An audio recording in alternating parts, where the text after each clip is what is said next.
programa Horizonte Europa ou melhor, tem um orçamento que é cerca de 30% superior ao Horizonte 2020. Como tal, nós esperamos, obviamente, que a participação nacional vá continuar a crescer para além daquilo que tem sido o Horizonte 2020 e o nosso desempenho, e como todos já certamente ouviram, só quem anda muito distraído aqui ainda não ouviu, o nosso Ministro da Ciência, Tecnologia e Ensino Superior já traçou como meta nós ultrapassarmos do Horizonte Europa e programas correlacionados de investigação, mais temáticos, uma verba captada para o ID em Portugal nos próximos 7 anos, verbas europeias, de 2.000 milhões de euros. Portanto, praticamente a duplicação do que neste momento nós temos.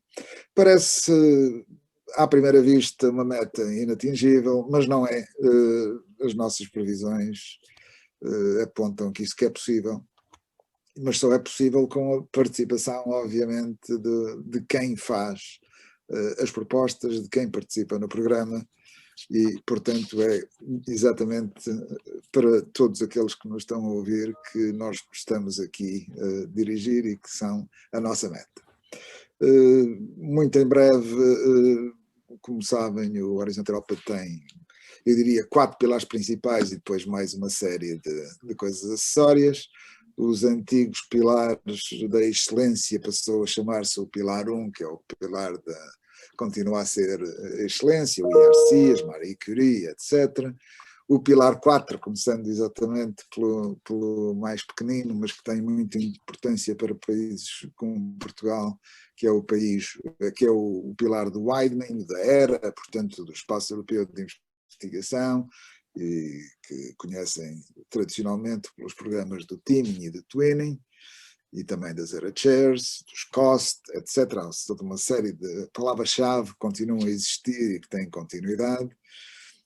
Esses dois programas, essas duas partes do Horizonte Europa serão lideradas, digamos assim, ou promovidas em Portugal mais pela FCT, embora obviamente isto tudo seja um grupo e nós todos podemos obviamente participar apoiar em todas as vertentes. A missão da ANI, e por isso estamos a focar-nos hoje e nos próximos dias, é exatamente nos outros dois pilares. O pilar 2 é o grande pilar do Horizonte Europa, tem cerca de 53 mil milhões dos 95, portanto estão a ver que é, diria, quase 60% do programa, 55% do programa, e que é a continuidade dos Societal Challenges, portanto é os desafios globais, competitividade, onde nós temos também algo novo, que são as missões que foram lançadas, há 5 missões, como sabem, que vão, enfim, temos todas elas mais ou menos ligadas ao chamado Green Deal, portanto ligadas à sustentabilidade, áreas em que nós temos uma forte tradição de participação e de sucesso em projetos colaborativos, e há também uma dedicada ao cancro, ligado mais à área da saúde, mas onde também temos uma enorme competência a nível nacional e que, portanto, também esperamos uma boa participação.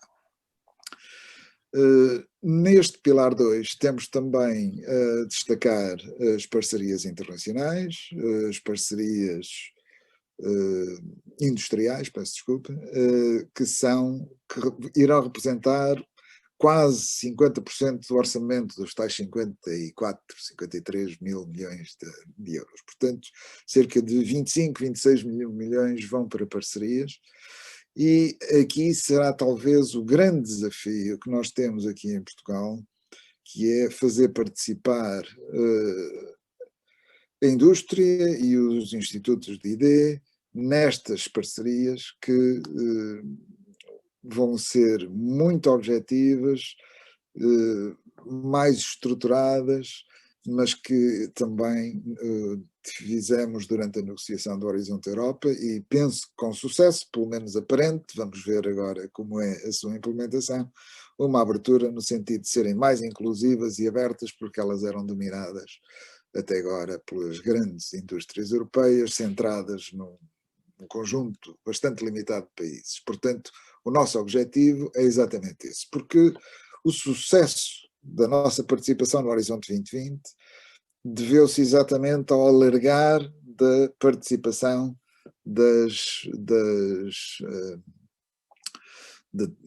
conjunto mais alargado de atores, nomeadamente das empresas, porque a parte académica sempre participou, portanto, institutos de investigação, universidades, etc., têm tradicionalmente uma participação muito ativa nos programas quadros europeus, e nós conseguimos efetivamente manter este crescimento, mantendo a participação, ou alargando a participação ao tecido industrial e muito às PMEs, sobretudo às PMEs, e temos, portanto, que manter essa dinâmica de envolver mais todo o tecido empresarial que faz já investigação e inovação aqui neste programa quadro. E exatamente este crescimento total do sistema, do ecossistema nacional de investigação, se assim podemos chamar-lhe, é algo que foi inclusive reconhecido pela União Europeia, que desde 2020 colocou Portugal finalmente, enfim, porque até lá também se calhar não merecíamos, no grupo dos países fortemente inovadores da União Europeia, à par da Alemanha, da França, portanto, de países que ainda estamos, digamos, um degrau abaixo daqueles inovadores, mais inovadores, que são os países nórdicos, a Holanda, etc., mas já estamos no segundo grupo, portanto, e a par de França e Alemanha, o que é extremamente interessante e para nós, obviamente, muito, muito interessante. Temos também toda uma série de outras atividades que eu gostava de recordar e que certamente irão ser discutidas ao longo destas sessões, como seja a participação no EIT, no European Institute of Technology, com as KICs, as Knowledge and Innovation Communities, que já existem, e mais duas novas, uma que vai começar já, para as indústrias criativas, e depois uma outra que nos diz particularmente respeito e que tem muito interesse para Portugal, por razões óbvias, que é da água e do mar, Water and Marine, e que realmente Portugal, como país atlântico, com a prioridade toda ligada para a economia azul, como agora se diz, tem todas as possibilidades de ter uma participação muito significativa nestas iniciativas. Portanto, basicamente, temos o Pilar 2, que eu já falei. Queria também dizer algumas coisas sobre o Pilar 3, porque é o EIC, e enfim, antes de mim, ou a seguir a mim, falará o Carlos Moedas, que penso que todos conhecem como o nosso anterior comissário em Bruxelas, e que foi o inventor, deixem-me chamar, o inovador do European Innovation Council, digamos que é o seu brainchild, e, portanto, efetivamente, melhor do que ninguém, ele poderá dizer quais são os objetivos, mas obviamente que nós temos aqui claramente uma aposta em tornar pequenas empresas, PMEs, em aquilo que se diz scale-ups. Portanto, queremos apoiar, o programa quer apoiar empresas ambiciosas, com novas ideias inovadoras, mas que queiram entrar realmente fortes no mercado europeu e no mercado internacional e que, portanto, queiram crescer. Portanto, este programa não se destina a apoiar uma empresa para pequenas inovações, também pode, em certos casos, mas é sobretudo para inovação mais disruptiva, mais ambiciosa, e que, inclusive, implica apoios de dois tipos, que serão para a parte da investigação a fundo perdido, mas depois para o tal crescimento terão uma componente de investimento e, portanto, terão também aqui uma parte reembolsável, tipo ou empréstimo ou tipo venture capital, portanto, capital de risco. Isto, eu vou usar umas palavras que não são minhas, mas que gostei muito de ouvir na abertura do Horizonte Europa e que vem para trás, é que a Europa, eu diria Portugal, Portugal também faz parte da Europa e em Portugal este problema existe muito claramente, é muito bom a produzir inovação e a produzir ciência com dinheiro, mas usa muito mal, é muito mal, a produzir dinheiro com a ciência. E realmente este EIC pretende exatamente que os investimentos feitos nessas empresas se transformem em dinheiro, se transformem em melhoria da economia e, portanto, contribuam para o bem-estar global. Portanto, basicamente, nós temos também este primeiro semestre de 2020 com a nossa presidência. Como tal, vamos ter uma série de eventos, para além dos eventos habituais de lançamento do Horizonte Europa, teremos outros onde é possível fazer esse tipo de networking europeu, enfim, condicionado um bocadinho pelo atual estado pandémico, mas, enfim, isto era muito mais interessante, estamos todos juntos na mesma sala e a falarmos e a ver-nos olhos nos olhos. Eu não sei quem é que está aqui, vejo quantos estão ligados, vejo aqui que estão o número 483 de participantes no ecrã, mas não sei quem são todos anónimos e teria sido muito mais interessante realmente estarmos numa sessão, mas infelizmente não podemos.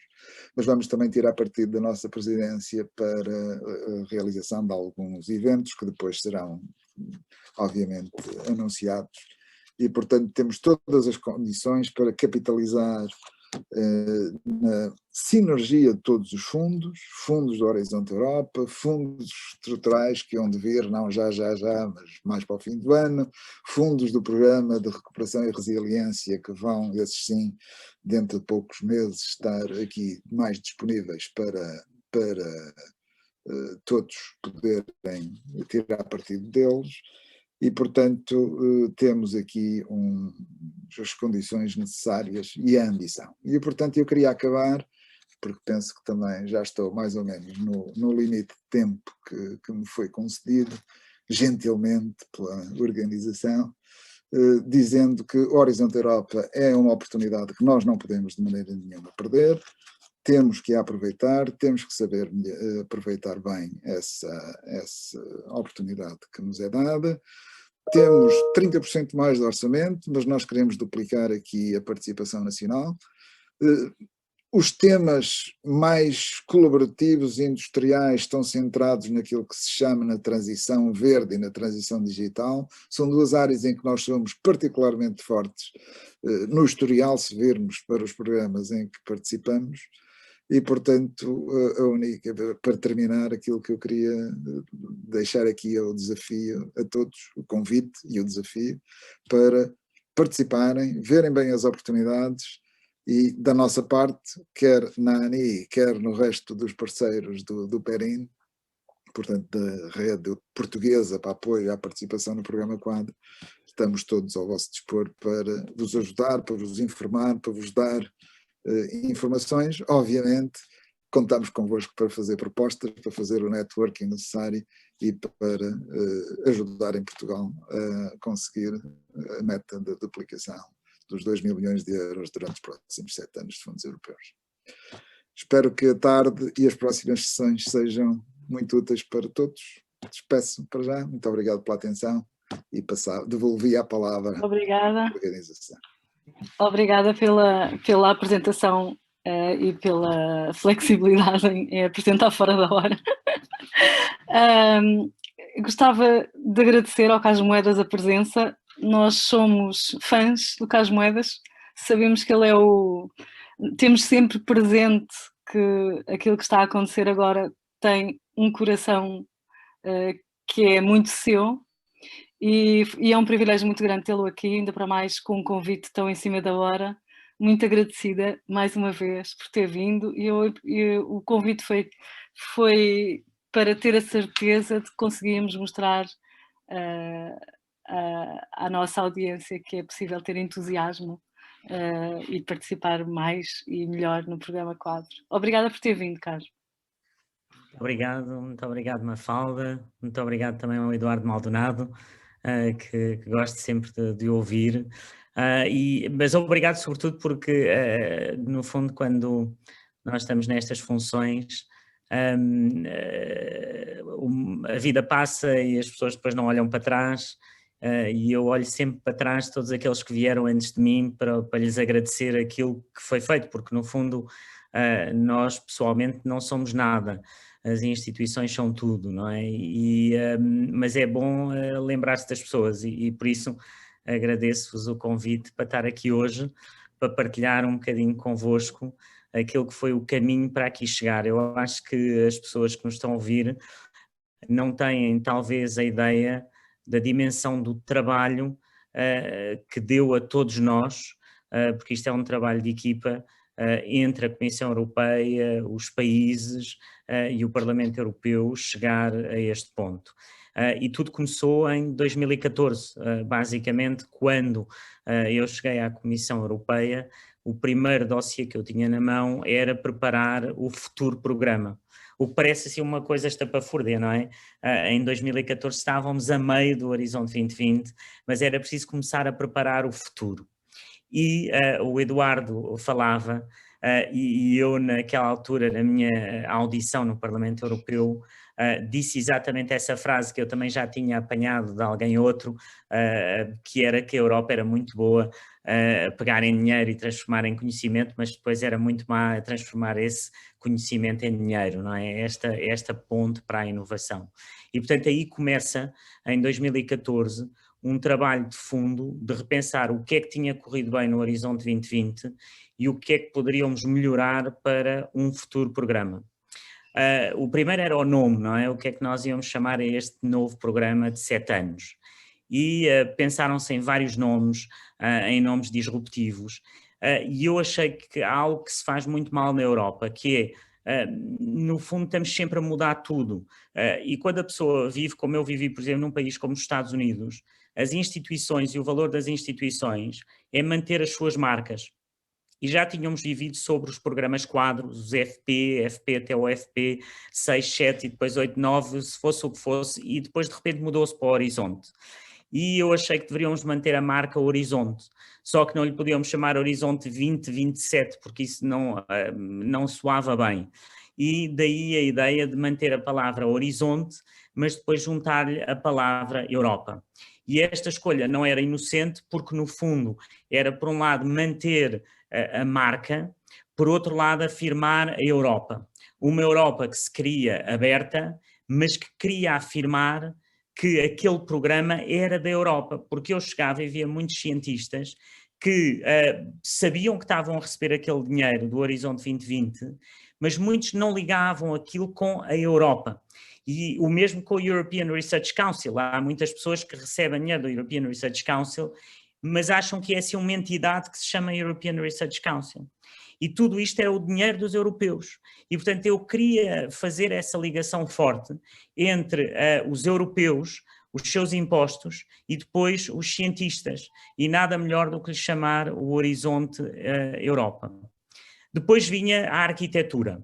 E a arquitetura, as pessoas pensam, não sei o quê, o Carlos Moedas pensou, isto é tão complexo que aquilo, por exemplo, que o Eduardo vos contava, são iterações e iterações em que os países, e aí o papel, tanto todos vocês, porque todos tiveram um papel, aqueles que estão aqui, desde o Eduardo, Manel Leitor, todos, como é que depois se declinava aquilo que era uma ideia muito simples, que era o Horizonte Europa tinha 3 ideias: a ciência aberta, a inovação aberta e a abertura ao mundo. E depois, como é que isso se declinou, e eu hoje olho, por exemplo, estava a ouvir o Eduardo, e estava a pensar como é que estas ideias se declinaram em pilares, que depois se declinam em programas, que depois se declinam no seu detalhe, em algo de extraordinário, não é? E eu acho que temos que dar um valor enorme a ter uma Europa que conseguiu determinar que a sua visão era a abertura. Essa era a primeira coisa que vos queria dizer. Acho que isso tem uma força brutal para o nosso futuro e que se nós mantivermos o norte na ideia de que ser abertos ao mundo é um ativo e não é um liability, não é um problema, é um ativo nosso, acho que podemos realmente conseguir lá chegar.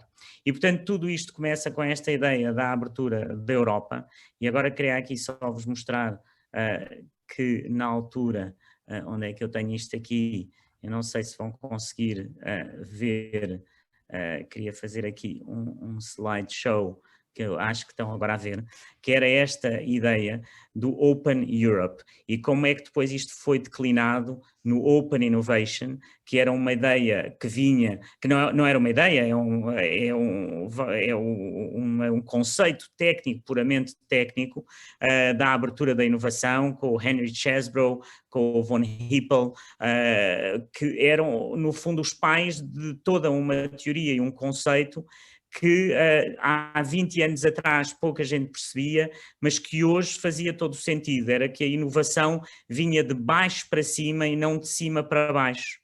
E isso ligava àquilo que nós fazíamos tão bem, que era a ciência aberta, melhor do que noutras partes do mundo, porque já tínhamos percebido com o ERC que era bottom-up e não era top-down.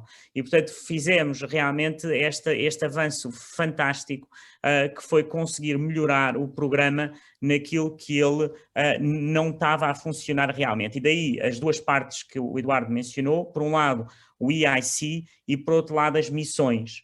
E eu agora tenho estado aqui a trabalhar num livro que vai sair em Portugal, escrito pelo o grande economista Philippe Aghion, que vem exatamente com esta ideia de onde é que o top-down se encontra com o bottom-up.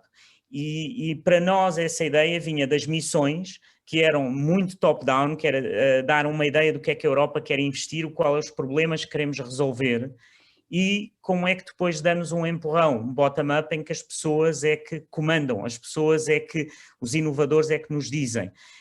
E portanto essa ideia para mim era fundamental, e hoje é extremamente interessante ver que estas duas ideias, eu pensei que pelo menos uma delas ia falhar, e ainda não falhou nenhuma, portanto acho que ainda tenho esperança. As missões estão aí, por um lado, com essa ideia de dar a indicação para onde é que vamos, e depois o EIC, que se transformou numa instituição. Eu acho que agora a maior responsabilidade que todos têm é conseguir que este EIC se mantenha como se manteve o ERC, não é? Que levamos isto para em frente. Agora, é preciso nós vermos que ainda estamos muito longe dos Estados Unidos. Nós ainda estamos muito longe daquilo que é o investimento nos Estados Unidos e não nos podemos, no fundo, dizer ou ter este sentimento que somos muito melhores do que os outros, os nossos valores da Europa, mas os nossos valores não estão a chegar àquilo que os Estados Unidos estão a fazer, que é um investimento de 453 mil milhões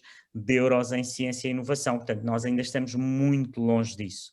E quando olhamos, por exemplo, para terem uma ideia daquilo que é o programa Horizonte Europa, que tem 10 a 11 mil milhões por ano, e comparamos com o National Institute of Health nos Estados Unidos, do Francis Collins, que só no Instituto tem um budget anual de 40 mil milhões de euros, aproximadamente. O número pode estar errado, pode ser em dólares, mas pronto, está à volta disso. Estamos a falar com só Instituto nos Estados Unidos, tem realmente uma capacidade extraordinária. E, portanto, nós, aquilo que talvez eu tenha corrido pior agora na negociação, foi o montante. Eu acho que podíamos ter sido muito mais ambiciosos no montante. O Parlamento Europeu tinha realmente lutado para os 120 mil milhões e acabámos por ficar em algo que quase não chegou aos 100 mil milhões, mas que é uma vitória. Mas reparem, esses 100 mil milhões divididos por 7 dá exatamente uns 10 a 11 mil milhões por ano. Portanto, não é muito em termos comparáveis com os Estados Unidos. O que é que este desenho não mostra, ou esta comparação pode ter aqui um biés? É que nos Estados Unidos os investimentos a nível federal são muito superiores aos investimentos que nós temos a nível da União Europeia através da Comissão Europeia. Portanto, eles têm metade do investimento americano em ciência é feito ao nível federal, e isso leva-me ao ponto que o Horizonte Europa deveria ter uma dimensão muito superior. Mas é a realidade que temos, e eu acho que é aquela com que vivemos, e não vale a pena tentarmos mudar o mundo de um dia para o outro. Vamos lutando. É bom não esquecer que o primeiro programa quadro tinha um budget de 6 mil milhões ou de 5 mil milhões na altura, e portanto já foi uma vitória muito grande. Continuamos realmente numa produção científica extraordinária na Europa. comparado mesmo com aquilo que se tem passado entre os Estados Unidos e a China, e os Estados Unidos têm sido os grandes perdedores em termos de produção com a China, e eu acho que é por isso que é essencial continuarmos a investir no European Research Council, é essencial continuar essa luta, porque essa luta é que nos vai diferenciar na produção de conhecimento e depois acelerar o European Innovation Council, que é aquilo que nos transforma esse conhecimento em produtos. O que é que eu acho que é extraordinário, e só para finalizar aqui, que eu queria só mesmo dar-vos uma introdução e não queria entrar nos detalhes. Acho que, apesar de tudo, devemos ter uma visão extremamente positiva sobre aquilo que está a acontecer na ciência no mundo e ter a noção que o maior salto inovador que tivemos nesta pandemia foi realmente a criação de uma nova tecnologia totalmente diferente de fazer vacinas através do mRNA, e que essa tecnologia prova que tínhamos razão numa coisa, que a interdisciplinaridade, que a colaboração e a diversidade são a chave disto tudo. Porque aquilo que o Stefan Bancel, aquilo que o Ingmar Herr e que o Ugur Sahin e a Özlem Türeci fizeram, foi olhar para a biologia da mesma maneira que o Bill Gates olhou no seu tempo na Microsoft para criar uma plataforma chamada MS-DOS. Essa plataforma MS-DOS na tecnologia é exatamente o que esta plataforma do RNA é para as vacinas. E quando falam com um homem como o Stefan Bancel, que eu conheço pessoalmente muito bem, porque foi meu colega de turma nos Estados Unidos, aquilo que ele diz foi que a inspiração dele foi pensar, nós precisamos de uma plataforma que, da mesma maneira que na tecnologia se trabalha com zeros e com uns, nós, na biologia, trabalhamos com as 4 letras do código genético. E, portanto, esta noção de ver a capacidade da ciência realmente só ser revolucionária na interseção das disciplinas, naquilo que é a interdisciplinaridade, foi aquilo que aconteceu exatamente na pandemia. E o programa Horizonte Europa apostará sobretudo nisso. Eu acho que isso foi aquilo que realmente quisemos deixar como diferença, foi acreditar que a disrupção só pode vir destas interseções. Portanto, tudo aquilo que façam, seja no ERC ou para o EIC, pensem sempre nisto. Se querem mudar o mundo, só o conseguirão mudar através desta interdisciplinaridade. O Ingmar Herr, na CureVac, em 2014, ninguém o financiava. Fomos nós na comissão que o financiámos. O Ugur Sahin é bolseiro do ERC. E o Stefan Bancel, infelizmente, é europeu, mas foi para os Estados Unidos, para Boston, quando eu estudei em Boston, e ele acabou por ficar lá e, portanto, lançou-se lá e conseguiu, através do Venture Capital, fazer a empresa que hoje é das maiores empresas nesta área. Mas nunca se esqueçam que realmente aquilo que se fez foi algo que cruza as várias ciências e que eles são todos europeus, e isso também nos deve encher de orgulho. Portanto, era um bocadinho, só vos queria deixar aqui com uma nota final otimista, porque acho que o Horizonte Europa é isto que está aqui definido através deste slide, a Europa no seu melhor. Queria agradecer muito à Mafalda, porque ela realmente mandou-me um e-mail.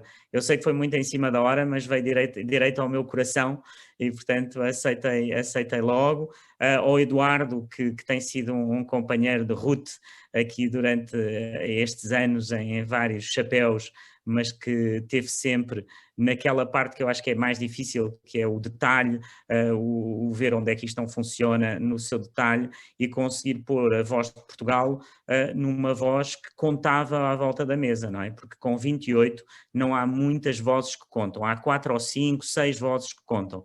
E a vossa, a voz portuguesa, que vocês representam todos, contou sempre e, portanto, muitos parabéns, um grande abraço a todos e continuem a tentar o mais que podem levar este programa para a frente, e todos aqueles que estão a ouvir que continuem a concorrer sempre com esperança. Se não conseguirem à primeira, conseguem à segunda, se não for à segunda, à terceira, mas vão conseguir. Um grande abraço, obrigado a todos. Carlos, muito obrigada pela presença, sei que não tem tempo, despedimos-nos já, obrigada por este bocadinho, se tivermos eventualmente alguma pergunta depois enviamos-lhe por e-mail. Muito obrigada mais uma vez por ter aceitado o convite e até breve, espero. Obrigado, obrigado. Adeusinho então. Obrigada. Eu dava então início agora à nossa mesa redonda. Nós temos connosco 4 experientes pessoas em várias vertentes do programa Quadro. Temos o Nuno Jardim Nunes, a Gorete Salles, o Pedro Maló, não estou a vê-lo, e a Teresa Ferreira, que também não estou a ver. Estou aqui. Estão todos visíveis? Depende do que é que significa visíveis. Nós desafiámos estes 4 convidados para nos falarem da sua história de entrada no programa Quadro, das eventuais sinergias entre fundos que foram necessárias para levar a cabo projetos mais longos e de outra dimensão que a dos projetos do programa europeu propriamente dito, as ligações entre as instituições com que tiveram que fazer, as grandes dificuldades e a tática e a estratégia, se é necessário uma estratégia a longo prazo, se têm coisas escritas, enfim, os segredos todos para ajudar as pessoas que estão a assistir agora a ter uma participação mais eficaz no programa Quadro. Eu começava por convidar a Gorete. A Gorete tem uma experiência mais na área da disrupção, da ciência, se calhar ela vai-me dizer que tem uns TRLs mais avançados e tal, mas é uma pessoa muito disruptiva e eu convidava a Gorete para começar então. Gorete, bem-vinda, muito obrigada pelo convite, em cima da hora mais uma vez. Olá, Mafalda, é um gosto estar aqui, muito grata pelo convite, boa tarde a todos, aos meus colegas e a quem nos está a ouvir. De facto, a Mafalda falou em tática e eu acho que a tática foi assistir a umas sessões de divulgação do IRC que a Mafalda promoveu no Porto, na altura. Eu recordo, é verdade, foi a minha primeira interação com o IRC.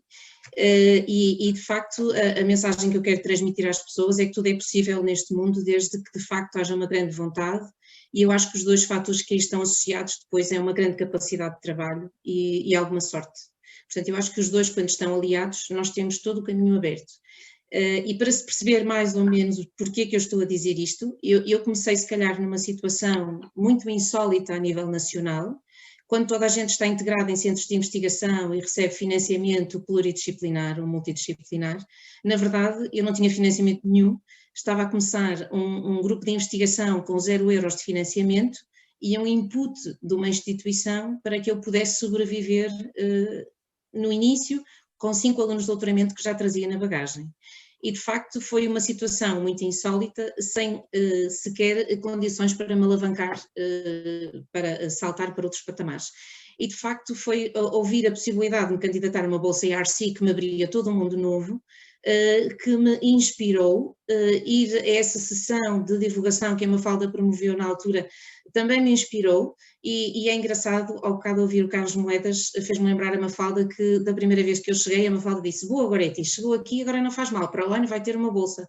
Ou seja, na segunda candidatura, se não for à primeira, vai à segunda. E de facto eu candidatei-me a primeira vez, não tive uma resposta desfavorável, mas tive permissão de me candidatar ao último ano em que era permitido, porque na altura eu ganhei uma starting grant, mas na verdade ela era do FP7 e era uma consolidator, porque eu estava com 12 anos e estava no último ano em que me podia candidatar, e de facto à segunda vez eu mudei a ideia, dei-lhe uma roupagem, fiz uma proposta completamente diferente e de facto consegui ganhar essa IRC. E essa IRC para mim foi uma mudança, uma abertura a um mundo novo, porque tive a liberdade para criar novos sensores. Na altura a ideia estava relacionada com novos dispositivos autónomos, e o que eu fiz foi uma coisa muito diferente, foi tentar hibridizar uma célula fotovoltaica e dar-lhe características para detectar biomarcadores do cancro, com o objetivo de ter um sistema completamente equipment free, ou seja, não ter qualquer equipamento ligado.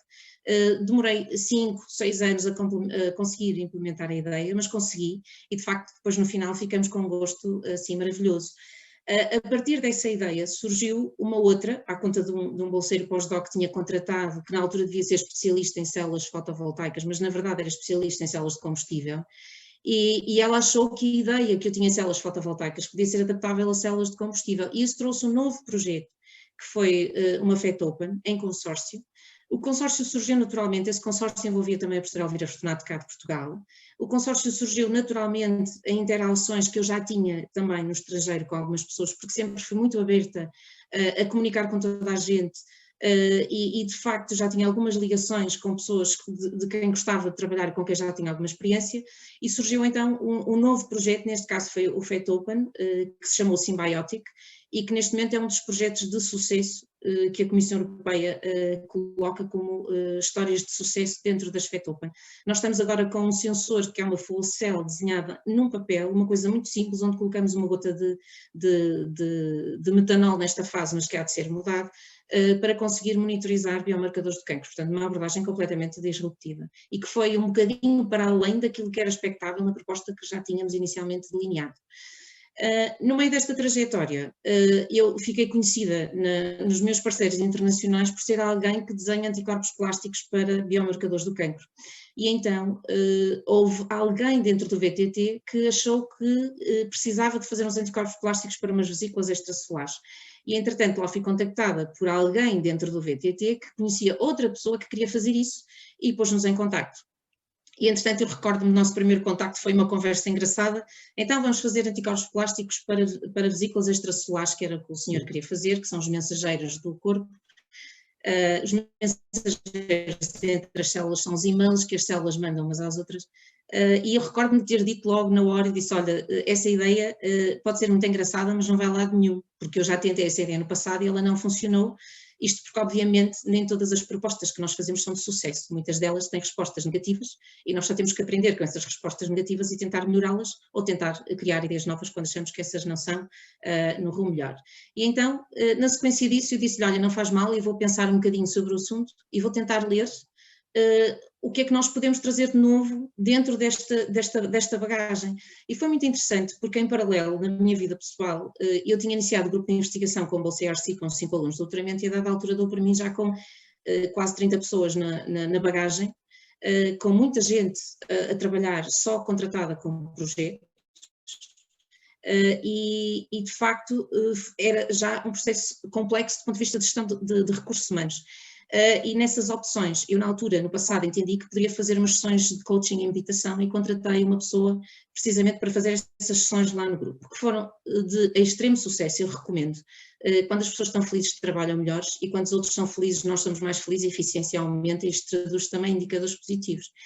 E eu na altura já tinha alguma valorização pela meditação. E até que a dada altura comecei a ler e percebi que as vesículas extracelulares ultrapassam a barreira hematoencefálica. O que isto significa? Que as células do cérebro também comunicam com a periferia através de vesículas extracelulares. E eu achei aquilo tudo muita graça, porquê? Porque a meditação não tem explicação, não há ninguém que consiga explicar porque a meditação dá saúde, quando isso é de facto uma evidência, há parâmetros fisiológicos que comprovam que isso é uma verdade, nem ninguém consegue provar porque é que o stress causa doença. E então na altura fez-me assim um flash e disse, pronto, já percebi onde é que está esta ligação. Nós temos é que estudar as vesículas que vêm do cérebro, de origem neurológica, para conseguir perceber porque é que a meditação faz bem à saúde, quais são os mensageiros que o cérebro manda ao corpo na sequência desta missão. E o resultado desta brincadeira foi um projeto MindGap, que foi a última FET Open que neste momento estou a coordenar, já na Universidade de Coimbra, porque estive 20 anos a dar aulas no Instituto Superior de Engenharia do Porto, e em 2020 mudei para a Universidade de Coimbra. Então esta última missão, embora pareça completamente diferente, é uma missão muito interessante porque ela combina também todas estas valências, tem apenas 5 parceiros e cada um tem uma função única, nenhum de nós é ninguém sem os outros nesta missão conjunta. E portanto esta é uma missão muito, muito disruptiva, e que de facto surge um bocadinho daquilo que é a nossa vivência, do nosso conhecimento, e surge de muito trabalho. Quando eu digo trabalho, eu digo mesmo trabalho. A minha primeira ERC foi escrita enquanto o meu filho dormia e eu conseguia escrever à noite, porque de facto durante o dia eu tinha 5 alunos de doutoramento e tinha que me dedicar a eles e não tinha outro tempo, tinha aulas para dar. E de facto, depois estas missões no final valem a pena, para mim valeram a pena, porque eu gostei muito, porque a ciência para mim é uma inspiração e é isso que me move na vida, além de obviamente daquilo que são os sentimentos de família e de amor que nos rodeiam para com o próximo, obviamente, a ciência é para mim uma inspiração e é isso que me move profissionalmente. E de facto eu tenho contribuído exatamente nesse sentido, onde posso, sempre com esta tentativa de inovar e de fazer algo muito diferente e algo que venha a dar uma resposta àquilo que é realmente uma necessidade para o ser humano ou para a população e que possa contribuir de alguma forma positiva. Mafalda, não sei se queria que eu disse, não sei se quer que eu diga mais alguma coisa, acho que já contei a minha trajetória. Não, obrigada, era mesmo isto, era a disrupção e o percurso, a trajetória. De facto, a sua experiência é uma experiência paradigmática no programa Quadro, mostra uma evolução dentro do próprio ciclo de inovação, que é isto que nós estamos a querer mostrar hoje, e mostra também que sonhar vale a pena, e isso Exatamente. É fundamental, não é? Sonhar, ir mais além, procurar soluções fora da caixa. Vale a pena. Eu penso que com todas as pessoas que aqui estão, vamos chegar mais ou menos à mesma conclusão. Estou a tentar apanhar assim um bocadinho mais o ciclo e o tipo de instrumentos de financiamento aos quais vocês se candidataram, e é por isso que estou a fazer a ordem da mesa redonda. Então, sim, nestas calls eu estive no Pilar da Excelência, entretanto estas FET Open, eu tive uma bolsa ERC, e tive 2 projetos FET Open. Os 2 projetos FET Open vão passar para o EIC. Neste momento já não estão dentro do Horizonte Europa, dentro do Pilar de Excelência. É um bom exemplo. Mas pronto, faz parte da adaptação. Obrigada, Mafalda. Muito obrigada, Gorete, mais uma vez. Nós vamos ter um período em que podemos fazer perguntas e respostas. A Sofia e a Cristiana estão a gerir essa plataforma. Esqueci de mencionar há bocado o João Ribau, que tem sido a alma por detrás da técnica e aqui resolveu um problema nosso, que foi, começámos a ter tantas pessoas a assistir que tivemos que fazer o upgrade da nossa sessão e foi um bocado dramático. E eu não o mencionei há bocado, já lhe pedi desculpa, mas assim fica a desculpa pedida publicamente. Nuno, se calhar agora pedia-te a ti, porque tu também começaste por um programa mais transversal e agora estás... Sim, a minha experiência foi muito variada em termos dos vários instrumentos, mas se calhar para dar um contributo um pouco diferente do que agora aqui estive a dizer, eu posso também contar um pouco a história, olhando para a questão estratégica e de visão. Eu criei um instituto de investigação, na altura na Madeira ainda, muito virado para áreas interdisciplinares e na altura tive muita dificuldade em encontrar em Portugal pessoas que fossem capazes de perceber essa visão estratégica interdisciplinar que combinava muita tecnologia com o design, com as artes, com as ciências sociais. E eu diria que esta é uma das primeiras lições que eu gostava de passar aqui. Muitas vezes o sucesso que se consegue na obtenção de financiamentos virados para desafios sociais e para missões que são muito mais interdisciplinares não casam nada bem com a forma tradicional e convencional como nós estamos organizados em Portugal em termos de investigação. Eu tenho uma grande influência, aliás, continuo a dirigir o programa Carnegie Mellon de Portugal, de ter aprendido em Carnegie Mellon que é uma universidade com uma dimensão relativa igual à do técnico, embora tenha muitas áreas, e não tenha medicina e está no top 20 do mundo, mas onde persistem no mesmo espaço intelectual a escola de drama, portanto, a escola de cinema mais antiga nos Estados Unidos no âmbito do ensino superior, uma escola de design muito forte, uma área de humanidades também muito forte, e depois provavelmente a melhor escola de computer science, portanto, engenharia informática do mundo. E apesar da engenharia informática ser o grande motor da Carnegie Mellon e o grande sucesso, eu aprendi muito com isso, ou seja, eu sendo engenheiro informática de formação, quis sempre, desde o início, criar um instituto de investigação que fosse ajudar a transferir os conhecimentos que nós tínhamos na área de engenharia informática para outras áreas que muitas vezes têm mais dificuldades em obter financiamento. E, acima de tudo, usar a visão e os contributos dessas pessoas de outras áreas para permitir reforçar o grupo de investigação e posicioná-lo estrategicamente. Isto não foi nada fácil de fazer há 20 anos atrás. Começando pela base de recrutamento que nós tínhamos nas universidades tradicionais, que eu dizia que é contratar um designer ou um artista para um departamento de informática é quase um descalabro em Portugal. Ainda hoje em dia é quase uma missão impossível em Portugal. Mas a criação destas equipas interdisciplinares são absolutamente fundamentais para termos sucesso em conseguirmos obter financiamentos orientados para os desafios sociais. Portanto, eu gostaria de colocar esta componente de visão estratégica.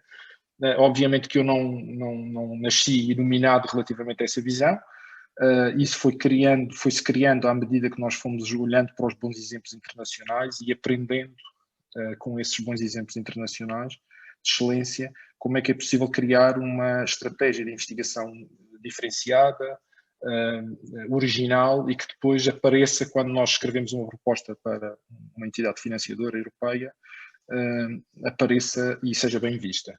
Eu, ao mesmo tempo que estou a fazer esta palestra, está a decorrer uma Assembleia Geral de um projeto de investigação, precisamente do Horizonte 2020, que se chama MEMEX, onde nós combinamos storytelling com tecnologias digitais para tentar a integração de pessoas socialmente, neste caso comunidades migrantes socialmente desaproveitadas em Lisboa, Paris e Barcelona. Esse é um bom exemplo do tipo de investigação que nós fazemos. É muito distante daquilo que é a investigação tradicional de engenharia informática, mas, digamos, é muito mais fácil de virar aos tais desafios sociais. Eu depois consegui, eu penso que foi aí que eu conhecia, eu já conhecia a Mafalda do Tecidos, mas depois conheci a primeira Era Share em Portugal, também acho que a outra, segunda, que eu tinha aqui nas minhas notas, segunda recomendação, é mais fácil nós tentarmos adaptar aquilo que fazemos em termos de investigação às oportunidades de financiamento do que queremos explicar a painéis de avaliadores que nós é que somos as pessoas no mundo que temos toda a razão. Portanto, eu noto muitas vezes nos meus colegas um sentimento muito português, cultural muito português, que a culpa é sempre do avaliador. Portanto, a culpa nunca é do investigador, que acha que tem a melhor ideia do mundo e que acha que os avaliadores é que não o compreendem.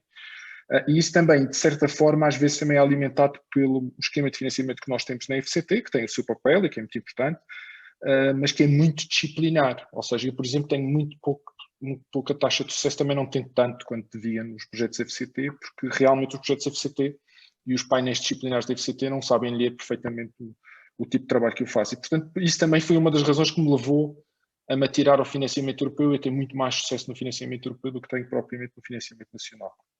E, portanto, essa era uma segunda, eu diria, uma segundo testemunho que eu gostaria de passar aqui, tentar ir de encontro àquilo que o financiador, que a call a que nós estamos a escrever, pretende.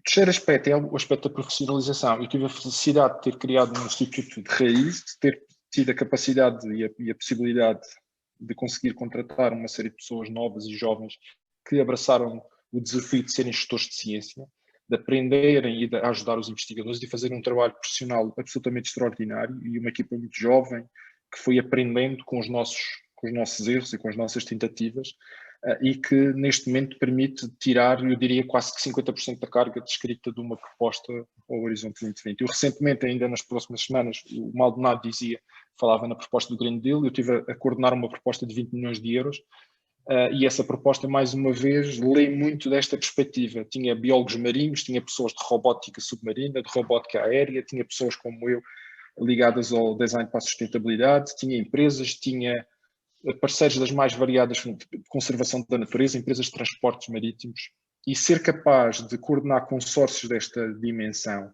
com perspectivas completamente diferentes é um grande esforço de humildade e de capacidade de conseguir comunicar com pessoas que têm perspectivas completamente diferentes da nossa, que têm objetivos. Uma empresa, quando entra numa proposta de consórcio, obviamente não tem como destino, como digamos, objetivo imediato, mudar o mundo, provavelmente quer introduzir alguma competitividade no seu portfólio de serviços ou quer investir numa área que entende que poderá ser uma área de negócio no futuro. Depois, eu diria que este aspecto de interdisciplinaridade e ser capaz de responder aos desafios é também difícil. Eu, como digo, o facto de nós sermos um instituto interdisciplinar permite-nos, e muitas vezes alguns colegas meus dizem, mas como é que é possível? Tu estás numa proposta que é de mobilidade urbana, depois estás numa proposta que é de inclusão social, e depois aqui estás numa proposta de baleias, e depois como é que é possível? Eu disse, é possível que nós nos posicionamos precisamente nessa fronteira interdisciplinas, e como dominamos bem a tecnologia e dominamos bem as diferentes linguagens que os diferentes investigadores têm, coisa que eu aprendi ao ter recortado internacionalmente e de várias disciplinas na minha unidade de investigação, portanto aprendi com os meus colegas, e isso torna-nos muito valiosos nos consórcios. E portanto neste momento nós já temos convites para integrar consórcios europeus, porque somos reconhecidos a nível europeu e internacional como um instituto de investigação que sabe traduzir linguagens de investigação, de ciência e de inovação. E eu acho que isso é uma das mais-valias que nós temos, e acho que muitas outras pessoas com grande sucesso em Portugal, e não só que eu conheço, são precisamente, aliás, o testemunho de agora é exemplo disso, são pessoas que são capazes de se movimentar muito bem entre as diferentes disciplinas e serem capazes de aplicar o seu conhecimento para resolver problemas, mesmo que esses problemas pareçam ser muito muito estranhos à partida. E depois a chave do sucesso é precisamente essa capacidade de nos adaptarmos aos desafios, de percebermos que fazer ciência e inovação é também servir a comunidade de pessoas que pagam impostos e que no fundo financiam através dos seus impostos e dos seus contributos aquilo que nós fazemos. E também de comunicar isso. E, portanto, eu diria assim, numa primeira abordagem, não sei se isto ajuda muito, mas as chaves do sucesso é uma boa visão, uma forte visão, uma capacidade de responder aos desafios, capacidade de diálogo com diferentes disciplinas e a humildade, percebemos que nós não sabemos tudo e que precisamos das outras disciplinas para conseguirmos resolver os problemas societais e, finalmente, profissionalização. Acho que isso vai ser absolutamente decisivo para esta nova fase, como diz o nosso ministro e disse agora o Maldonado, duplicar o investimento significa uma enorme oportunidade para todos nós, mas só é possível se nós tivermos equipas profissionais para o fazer. Muito obrigada.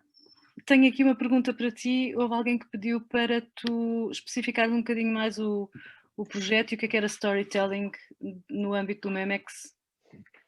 O Memex é um projeto de histórias interativas para a inclusão social. Se forem a memexproject.eu encontram o projeto. É um consórcio liderado que está a decorrer agora a Assembleia Geral ao mesmo tempo e na mesma sala de que eu estou a falar. É um projeto liderado pelo Italian Institute of Technology, que é um bom exemplo de um esforço em Itália de institucionalização de uma enorme capacidade de... Eu já perdi a conta, lá tem mais de 50 ERCs, são no Italian Institute of Technology, e nós somos, através do ITI, somos a unidade de investigação que é responsável precisamente por fazer a ponte entre os parceiros sociais, que são associações não governamentais que trabalham com comunidades migrantes em condições desfavoráveis, e fazer essa ligação entre essas comunidades e as empresas que estão a desenvolver uma app que precisamente irá suportar histórias interativas criadas a partir das comunidades imigrantes nestes 3 países, mas que a ideia é que depois se possa alargar para além disso, através das suas próprias histórias, ou seja, o processo começou com o pedido a vários jovens, no caso de Lisboa, de imigrantes de primeira e segunda geração, a quem lhes foi pedido que fizessem a documentação do património histórico, cultural, tangível e intangível, para que nós pudermos perceber como é que um jovem desta geração é capaz de ver uma cidade como Lisboa, que é bastante diferente da forma como um lisboeta vê a cidade de Lisboa. Como digo, o site do projeto tem uma série de documentação e se precisarem mandem-me um e-mail e eu ponho-vos em contacto com quem está a liderar essa equipa. Okay, obrigada, Nuno. Nós ainda vamos ter vamos ter mais espaço para perguntas e respostas mais adiante, mas esta era tão específica que valia a pena ser aqui. Mais um testemunho admirável, que vai ser seguido de mais outro e mais outro. Se calhar agora pedia a Teresa para falar, deixava o Pedro para o fim, mas os últimos não são necessariamente, aliás, são também os melhores também muitas vezes, e quase todas as vezes. Teresa, muito prazer em vê-la pela primeira vez, depois de tanta troca de mensagens, e muito agradecida por ter vindo. Contava então com o seu testemunho, muito obrigada. Obrigada, Mafalda, boa tarde a todos. Antes de mais nada agradecer o convite, portanto é sempre um prazer para mim partilhar também a nossa experiência e a nossa história neste contexto e não só. Portanto, eu estou aqui a testemunhar, mas venho testemunhar, eu acho, de uma perspectiva um pouco diferente, não é? Porque eu venho enquanto diretora de espaço da GMV é uma empresa privada e, portanto, a minha perspectiva é aqui um pouco da inovação, mas um pouco mais do outro lado, não é? De como trazer isto para o mercado. A GMV é uma empresa multinacional, só para dar aqui uns lamirrés, saímos da universidade, fizemos o tal percurso de microempresa, PME, hoje em dia somos o 6º empregador a nível europeu na área de espaço, que é a área que eu trabalho e onde venho aqui falar. Em Portugal, neste momento, somos mais de 100 pessoas. E o exemplo que eu gostaria de trazer hoje é todo um exemplo que nós, tendo a equipa em Portugal, de que nós viemos a trabalhar desde os diferentes programas quadros. Portanto, isto começa desde o FP6, FP7, onde fizemos uma série de projetos, portanto, investimos, não é? Também numa série de projetos dentro destes programas quadro, onde desenvolvemos tecnologia, neste caso era para segurança, portanto, o uso de satélites para observação da Terra na área da segurança. Portanto, o que é que fazíamos? Identificávamos embarcações, desenvolvemos técnicas e algoritmos para melhorar essa identificação, automatizá-la. Na altura usávamos wavelets, hoje em dia já estamos em inteligência artificial, enfim, depois a inovação vai sempre acompanhando os produtos. E o que é que isto nos permitiu? Permitiu-nos, antes de mais, também dizer que nos projetos não é só investigação, não é, pura e dura de algoritmos, nós interagimos muito com os end users, com os utilizadores. Aqui neste caso, por exemplo, interagimos muito com a GNR, também de outros países, portanto, guardas costeiras também em Espanha e Itália, e na altura desenvolvemos e percebemos como é que haveríamos de usar esta tecnologia para abordar muitos assuntos, mas nomeadamente a migração, a questão da migração. E, portanto, quando se estabeleceram os serviços copérnicos por uma série de segurança, gestão de emergências, etc., a GMV estava posicionada, e aqui em Portugal estava posicionada de facto para já oferecer aos utilizadores, aos clientes, o que eles gostariam de ter. E, portanto, o percurso é muito feito como preparatório para um produto, neste caso, um serviço, para podermos nos posicionar para providenciarmos este serviço. E então, desde então, temos de facto uma história de sucesso em Portugal. A equipa de Portugal agora, neste momento, estamos completamente já fora deste âmbito, a fornecer os serviços para os Estados-membros.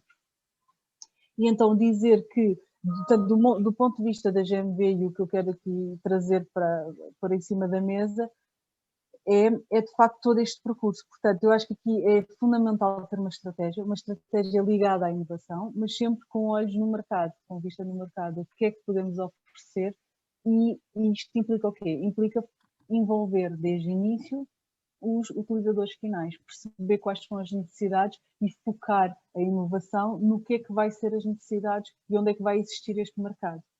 E nesse sentido, um dos maiores desafios que eu vejo nestes programas de colaboração a nível europeu é garantir a continuidade. Como é que se garante aqui a continuidade? Porque uma coisa é fazer um projeto aqui, um projeto ali, outro projeto acolá, outra coisa é conseguir garantir que há uma continuidade que nos permite depois, de facto, abordar o mercado de forma eficiente.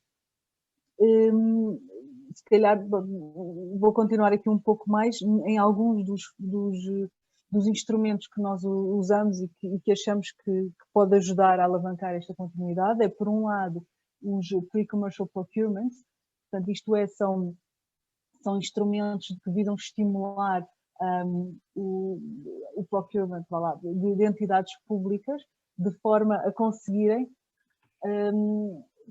enfim, financiamos no fundo é financiar os utilizadores para fazerem requisitos para ajustar, para comprarem os produtos. Portanto, em vez de financiar quem está a oferecer, financiar quem está à procura. Isto eu acho que é um instrumento que funciona bastante bem. Portugal teve, acho, uma história de sucesso nesta área, aqui com a DGPM, haverão outros exemplos também, mas eu acho que é um exemplo interessante. Outro exemplo que eu também posso pôr aqui em cima da mesa, que para nós é um instrumento que nós usamos e que acho que foi muito útil, tem a ver com o Strategic Research Clusters, nomeadamente na área de robótica espacial. Então, o que aqui é diferente? Aqui é ter um roadmap de inovação. Portanto, dizer, ok, estamos aqui a abordar, e neste caso estamos a abordar robótica orbital e robótica planetária. E a ideia é como é que no horizonte 2023-2024 conseguimos ter as tecnologias prontas para fornecer as necessidades de 23-24. Isto começou já há alguns anos. E, portanto, o que é que se fez? Fez um planeamento de inovação. E isto é muito interessante porque permitiu, de facto, ter aqui uma estratégia e uma continuidade de investimento nestas áreas. Portanto, hoje em dia já estamos em TRL, vamos aumentando o TRL e neste momento, de facto, já estamos numa fase muito, muito avançada destes projetos. Portanto, são dois exemplos de como é que se pode atacar esta parte da continuidade, que a mim parece-me uma parte importante. Eu acho que para já vou ficar por aqui e pronto, e passo a palavra. Eu confesso que nunca tive tanta facilidade em moderar discursos e timings como hoje. Fantástico, muito obrigada.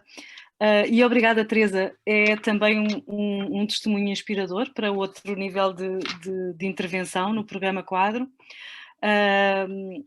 Foi um prazer ouvir. E agora eu pedia ao Pedro, que é para mim o exemplo da perseverança e da tenacidade no programa Quadro, para descrever a sua experiência e para nos passar essa mensagem de perseverança mesmo. Vou repetir porque é a mesma palavra. Obrigada, Pedro.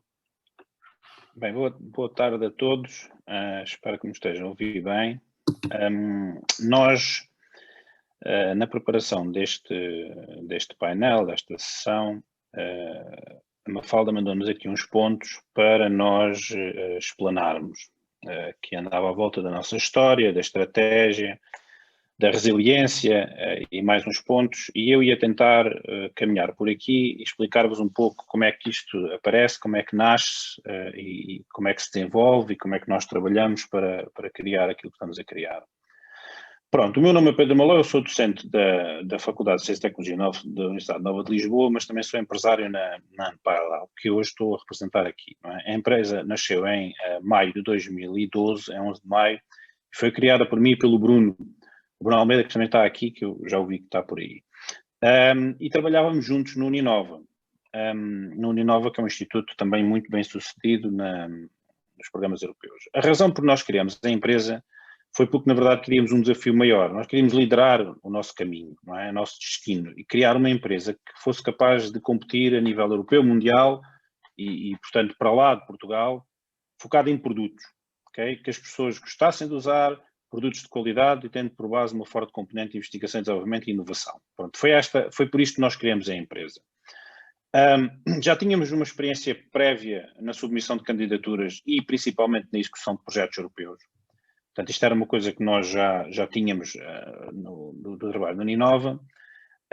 E a submissão e a execução de projetos europeus é, de facto, uma especialização relevante que nós temos na empresa. E, a meu ver, talvez seja um dos pontos diferenciadores fortes da empresa.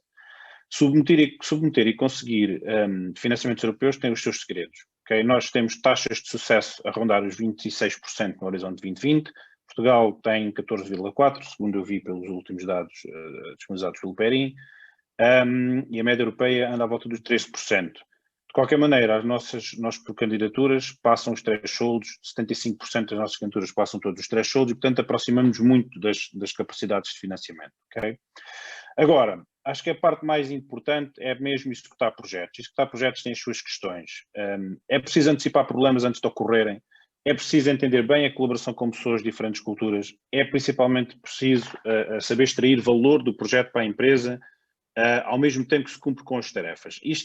Executar projetos europeus é talvez um aspecto mais relevante e importante de nós trabalharmos nesta área. Participamos sempre em consórcio, tipicamente já existe um núcleo base estabelecido de trás, pessoas com quem trabalhamos há tempos e que as coisas correm bem e seguimos por aí. Claro que trazemos pessoas novas para dentro e parceiros novos, mas temos sempre um core group bem estabelecido. E não coordenamos projetos porque também não queremos. Há entidades especializadas em fazer a gestão de projeto e nós não queremos fazer desenvolvimento tecnológico e não está preocupado com a gestão dos projetos. Até porque a gestão de projetos normalmente é sempre uma dor de cabeça. Andar atrás dos parceiros, garantir que eles dão os dados dos custos, por exemplo, e da informação de toda a informação que é precisa, garantir que os livros são submetidos a tempo. Portanto, nós não estamos para isso. Nós estamos a desenvolver tecnologia e há pessoas com mais capacidade. Pronto, acerca da nossa estratégia. A nossa estratégia é sempre a mesma. É aproveitar a participação no programa para alavancar a empresa e os produtos. Okay? Vou-vos contar a história um bocadinho de um produto que é o IoT Catalog para perceberem como é que isto é verdade. O IoT Catalog é um catálogo de inovações, estudos, tecnologia, casos de estudos, tecnologia, inicialmente focado na internet das coisas, mas que agora é um catálogo de inovações digitais em todas as áreas de aplicação do conhecimento. É um portal de inovação digital. Se quiserem ver, podem ir a www.iot-catalog.com. Nasceu no contexto de um projeto europeu, o OSIEP, um projeto de colaboração Europa-África, para o desenvolvimento de soluções Big Data e IoT, especialmente para a agricultura. E desde então temos vindo a investir muito mais neste produto, que é potenciado por projetos europeus. Por exemplo, no projeto IOF 2020, que foi um projeto muito grande e ainda está a executar, que se chama Internet of Food and Farm. Desenvolvemos, por exemplo, uma componente para a análise de sinergias entre os pilotos do projeto e temos usado outros projetos para alavancar essa tecnologia. A ideia é sempre esta, utilizar o financiamento de investigação para desenvolver produtos, experimentar novas ideias que poderão se resultar em produtos. Acerca disto, acho que queria-vos dizer aqui uma coisa importante. Estes programas são operados, o colega já disse isto há pouco, mas eu vou frisar ainda mais. Estes projetos são operados com o dinheiro dos contribuintes, ok? Contribuintes estes que depositam grande confiança em todos nós para que continuemos a elevar o nome da Europa e a tecnologia da Europa e assim gerar riqueza e manter e criar os empregos na Europa, não é? Basicamente, se pensarmos numa estafeta, imaginem que os contribuintes entregam, já cansados, não é, do seu trabalho árduo, o testemunho que é o dinheiro, a nós, às empresas, às universidades, para conseguirmos desenvolver o futuro. Não podemos defraudar o crédito que eles nos dão, quando o risco que a Europa perder a competitividade e a capacidade de suster este modelo europeu. Acho que isto é muito importante, perceber-se que este dinheiro não é nosso, não é? No sentido em que é dos contribuintes e que eles depositam este dinheiro em nós e a confiança em nós para continuar a manter este modelo social europeu, que é aquilo que todos sabemos, não é? Pronto.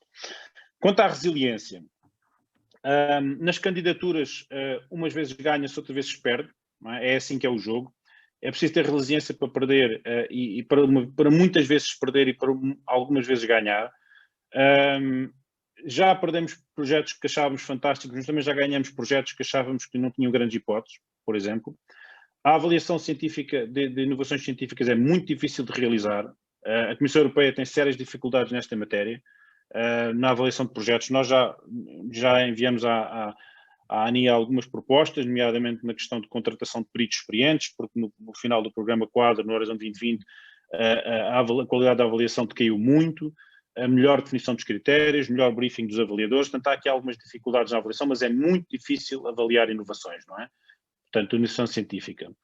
Mas também é preciso entender que os outros colegas também apresentam ideias melhores do que as nossas e também terão direito aos seus financiamentos. Portanto, é bom que assim seja, não somos só nós a ganhar, ok?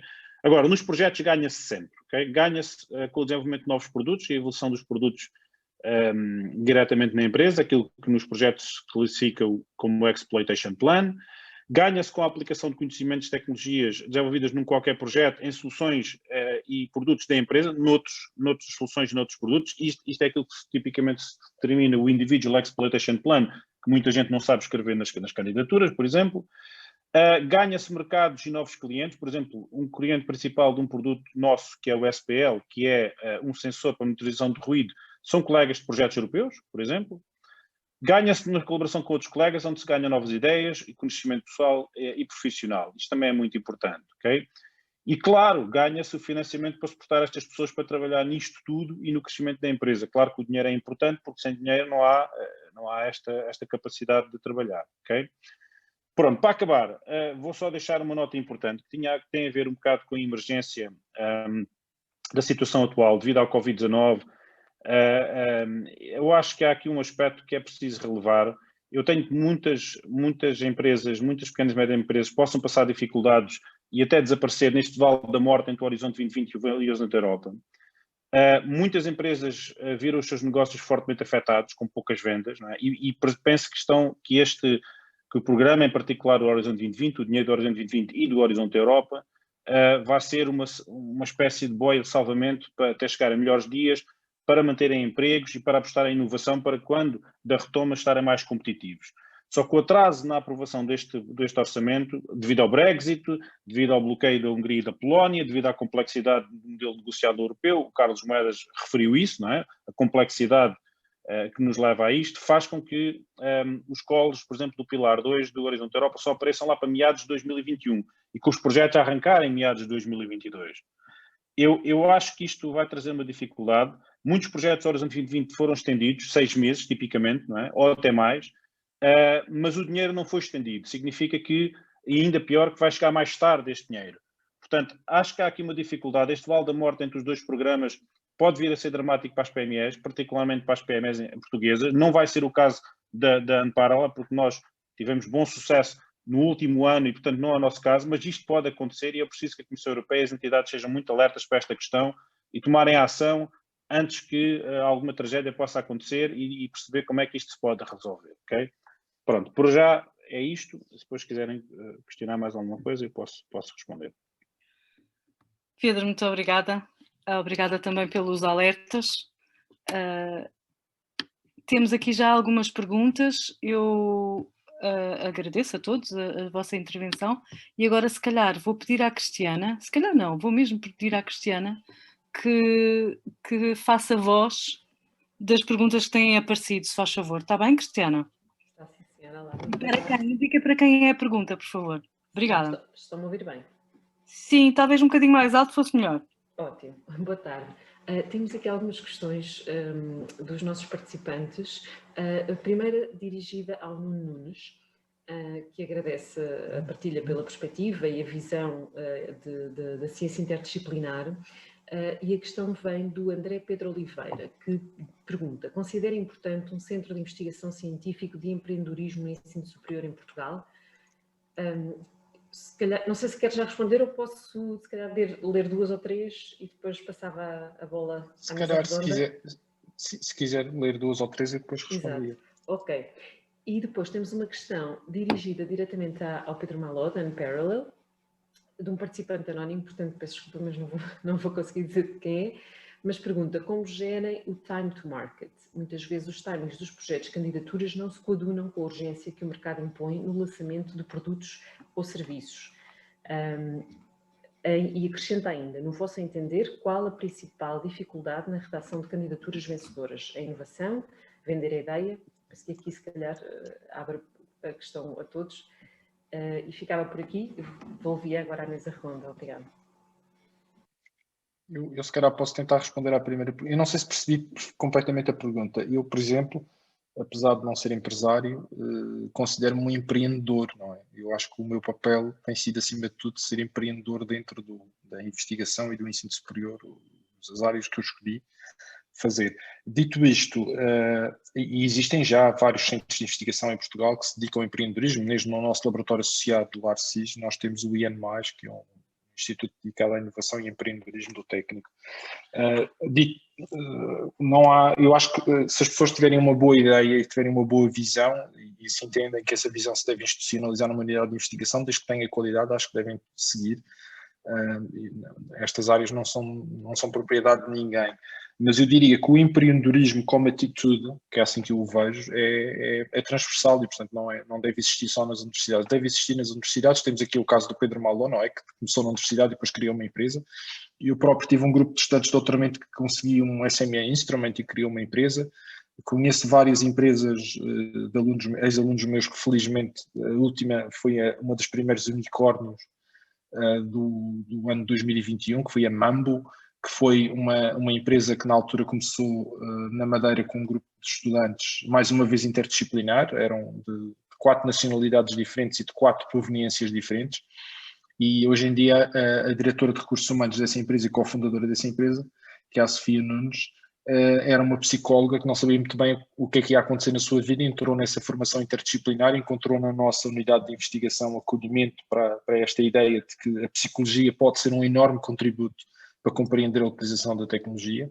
O facto de estarem em Portugal, apesar de serem alunos do gradual lá com a Carta Guimel, permitia que eles fossem fazer, patrocinados por uma empresa portuguesa ligada à área financeira, fossem fazer a sua investigação no terreno em Moçambique. Ainda me lembro dessa história, que é uma história de sucesso. Se procurarem a Mambo, é provavelmente a primeira história de sucesso de um unicórnio que está neste momento sediado na Alemanha. E que lá está, o facto de terem ido fazer a sua investigação a um país africano. Ainda me lembro perfeitamente do dia em que eles me chegaram: ó professor, nós já sabemos que queríamos ir para a África, ainda não sabemos qual é o país, se é Moçambique, se é Angola, se é Guiné, e eu mandei-lhes estudar História e Geografia primeiro. Foram para Moçambique e foi na observação da forma como o mercado de microfinança acontecia em Moçambique que surgiu a ideia para eles criarem uma empresa. E, portanto, mais uma vez, eu acho que é esta espírito de aventura e de combinação e de diversidade que o Carlos Moedas falava, que é muito importante para a inovação. Sem diversidade de género, sem diversidade de formações de base, sem diversidade de perspectivas, sem diversidade de consórcios e de parcerias internacionais, é muito difícil ter projetos com grande com grande impacto, e eu acho que isso é o segredo, e é um segredo tão óbvio, mas tantas vezes não feito e não realizado em Portugal, que me custa muitas vezes ver isso. Quando eu vejo unidades de investigação que estão completamente viradas para dentro, que não se abrem a recrutar pessoas de outras áreas, que têm uma certa arrogância disciplinar, aquilo que eu chamo de arrogância disciplinar, achar que eu na minha unidade só devo ter engenheiros informáticos que sabem coisas muito difíceis e que não me devo abrir a pessoas das artes, do design, das ciências sociais, da psicologia, porque essas pessoas são todas fluffy, não é? Que é o termo que se usa na minha área para designar tudo o que não seja igual ao que nós conhecemos muito bem. Isso é aquilo que muitas vezes leva a uma espiral de fechamento sobre si próprio, que depois acaba por resultar naquela arrogância que eu sou o melhor do mundo, mas ninguém me percebe, não é? E que muitas vezes é, digamos, a espiral difícil de inverter. Quando nós abrimos, quando nós falamos, quando nós temos a humildade de ouvir os outros, das outras disciplinas, das empresas, eu percebo muito bem aquilo que a Teresa e o Pedro estavam a falar. Eu tenho muitos colegas, eu tive a felicidade de recrutar internacionalmente colegas, investigadores, quando eu dizia, olha, está aqui uma empresa que tem um problema, e eles, a primeira coisa que faziam era ouvir. Muitas vezes há uma atitude de não querer ouvir as empresas, porque as empresas não fazem investigação e, portanto, eu quero é fazer papers e não quero saber nada das empresas. Isso normalmente resulta na dificuldade em estabelecer consórcios e ter sucesso nos programas europeus. Cristiana? Sim, muito obrigada. A próxima questão era para o Pedro Maló, da Unparallel, que eu referi há pouco, que é como gênio time to market. Sim, eu tenho aqui as questões, não é preciso repetir. Okay. Mais fácil assim para acelerar. Pronto. Eu tenho aqui, acho que há uma questão mesmo para mim e uma questão que depois também vou responder. Como gerir o time to market e a questão dos projetos, das candidaturas, não se coaduna com a urgência que o mercado impõe no lançamento de produtos e serviços. Vamos lá ver. O que funciona na Unparallel é que a preparação de candidaturas, e nós nesse aspecto temos, acho que aí uma boa capacidade. A preparação de candidaturas não disrompe o trabalho nos projetos, ok? Ou se disromperá um dia, digamos assim, num call. Significa o quê? Significa que a preparação de candidaturas é feita completamente fora, digamos, do trabalho, do desenvolvimento do trabalho.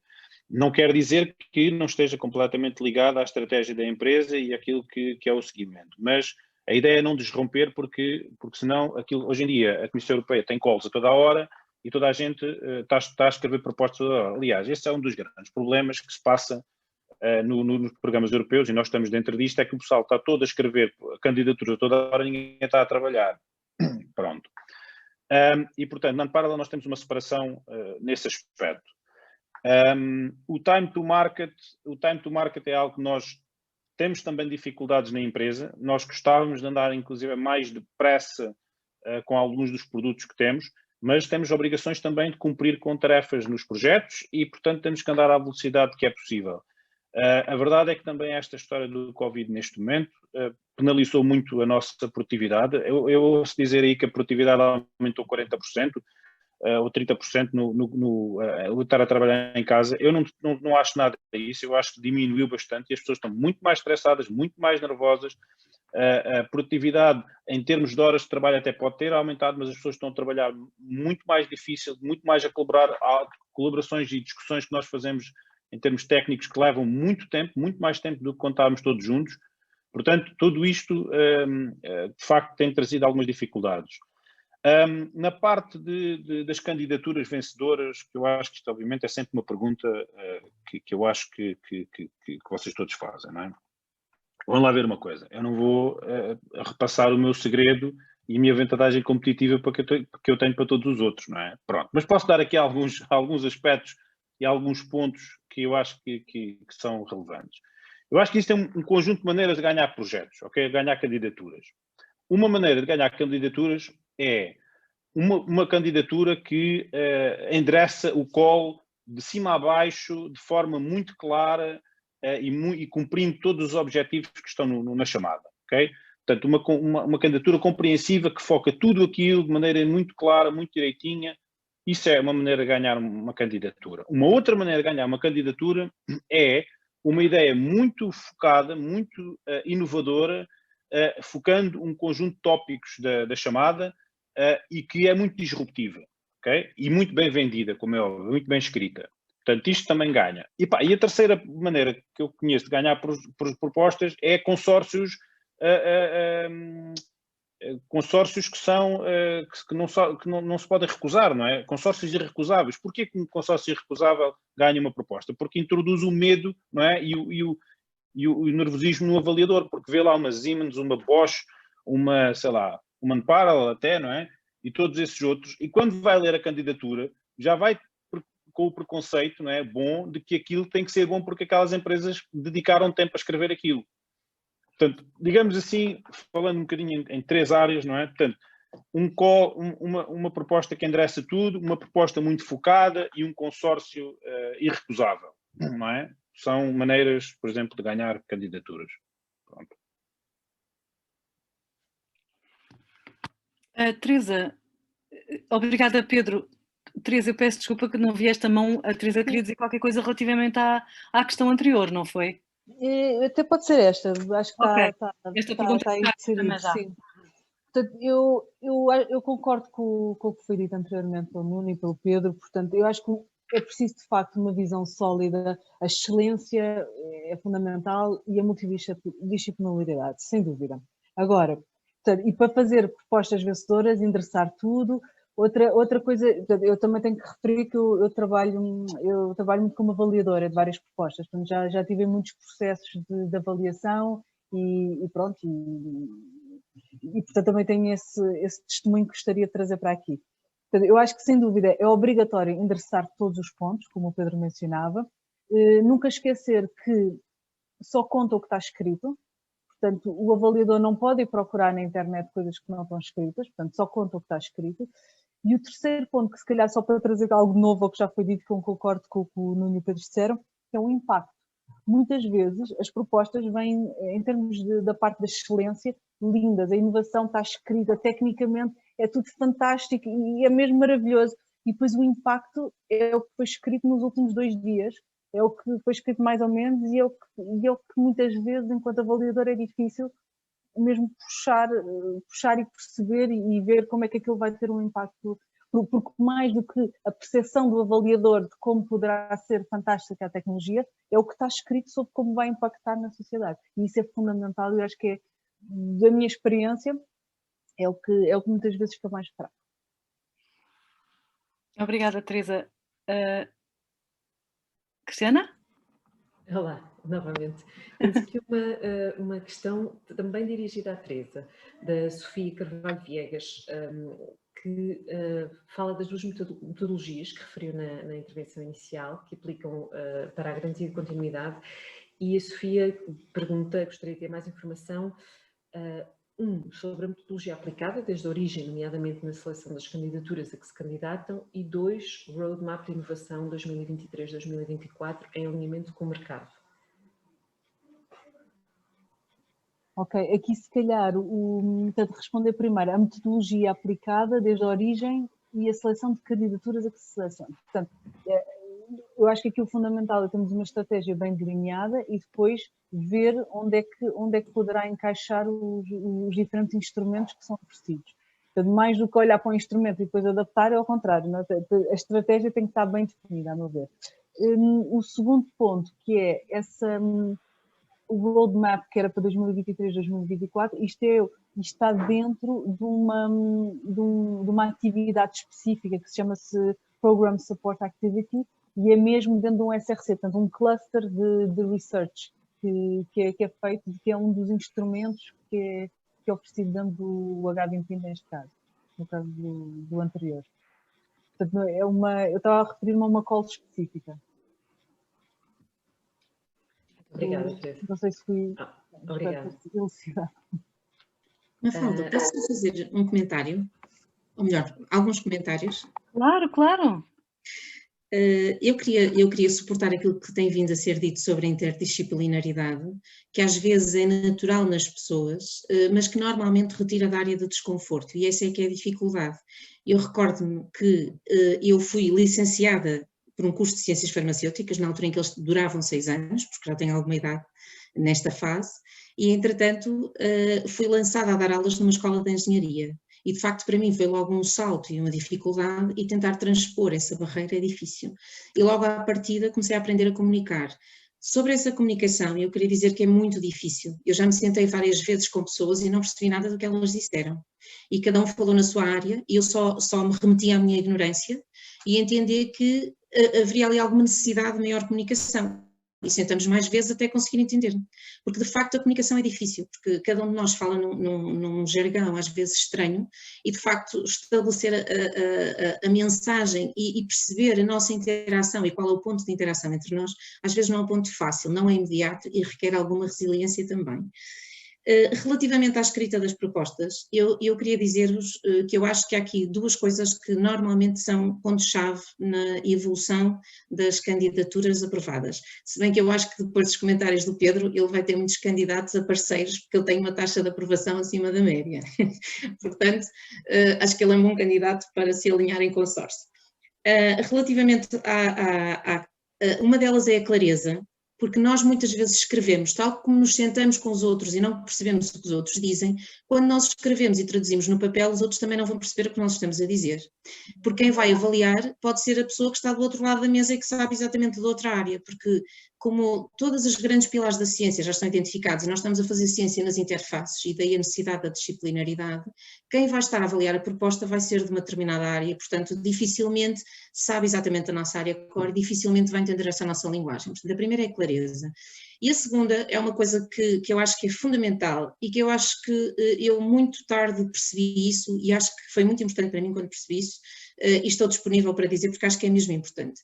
Os avaliadores, quando vão avaliar, cumprem uma determinada metodologia. Eles têm que responder a critérios e itens, e é tudo muito simples. Se nós nos pusermos no lugar dos avaliadores e olharmos para os critérios que eles vão ter cumprir, conseguimos nós autoavaliar a nossa proposta e perceber quando é que nós estamos a responder e perceber quando nós estamos a responder ao ponto A ou ao ponto B. Ou seja, se nós nos colocarmos na posição do avaliador, vamos conseguir perceber quais são os pontos que nos estão a falhar na nossa proposta, e isso é muito importante. Depois está um último comentário que diz respeito ao time to market, que eu acho que é uma área muito interessante, porque é aí que emergem novos produtos, mas eu vou fazer aqui apenas um parênteses a essa área, porque eu acho que isso depende da área. No meu caso, eu trabalho com dispositivos médicos e eu já estive reunida com várias empresas e já consegui validar os dispositivos até chegar aos testes com amostras reais, e as empresas sistematicamente respondem-me todas a mesma coisa. Bem, continuo a fazer uns testes, avanço um bocadinho mais e depois, quando tiver isso pronto, chamo-nos. E de facto há aqui um hiato que não é pago, que não é financiado por ninguém. A Comissão Europeia permite-nos desenvolver a tecnologia até ela chegar à forma de protótipo, e ela chega. E depois a passagem de protótipo à fase mais avançada, a chegar a um scale-up e a chegar a uma fase final de entrar no mercado, é uma fase difícil, que não encontra muitas vezes financiamento. É uma fase muito longa, muito mais longa do que aquela que é o processo onde nós estamos envolvidos nestas candidaturas, e depois isso pressupõe alguma dificuldade. Portanto, eu só venho transmitir essa minha dificuldade, portanto, outras pessoas que estão aqui e que trabalham noutras áreas também podem sentir no que diz respeito à passagem para o mercado, e portanto isso pode não ser assim um tema muito facilmente abordado, porque eu acho que depende muito da área onde as pessoas estão a trabalhar. Eram só esse conjunto de comentários que eu queria fazer. Obrigada. Ok, temos aqui uma pergunta que eu já agora gostava que vocês dessem a vossa perspectiva em relação às candidaturas vencedoras. O que acham da colaboração com empresas que escrevem as mesmas candidaturas? Será bem visto pelos avaliadores? Eu posso só dizer, porque respondo muito rapidamente e deixo já os meus colegas responderem, eu nunca entrei numa destas candidaturas que tive aprovada, as duas FET e RC, nunca tive nenhuma empresa a escrever essas propostas. Eu também posso dar o meu testemunho. Eu já tive uma experiência, não tenho nada contra nem a favor das empresas, mas não foi bem sucedido. Eu acho que os esforços bem sucedidos normalmente partem de consórcios motivados, com ideias boas e com alguma experiência. Eu gostava também de passar aqui uma imagem, de passar um testemunho. Eu normalmente consigo um projeto por ano de fundos europeus e escrevo à volta de 10 a 12. Portanto, convém as pessoas terem consciência que se nós não tentarmos, não conseguimos. Eu conheço muitas pessoas que tentam uma vez e depois ficam todos zangados e não tentam mais de uma vez. Era para terem uma ideia, quer dizer, o sucesso é fruto de muito trabalho, não é? E mesmo quando se tem experiência, as taxas de rejeição são altíssimas e, portanto, eu tenho... E já agora partilho uma estratégia que nós usamos na nossa unidade de investigação. Nós temos um sistema de distribuição de incentivos internos, ou seja, as pessoas recebem pontos em função de um conjunto de critérios, de publicações, de alunos de doutoramento e de propostas que submetem, que passam o threshold. Ou seja, nós atribuímos um incentivo às pessoas que escrevem propostas que passam o threshold para precisamente demonstrarmos que a participação, o esforço de participação eu diria, o fator mais importante para o sucesso de longo prazo.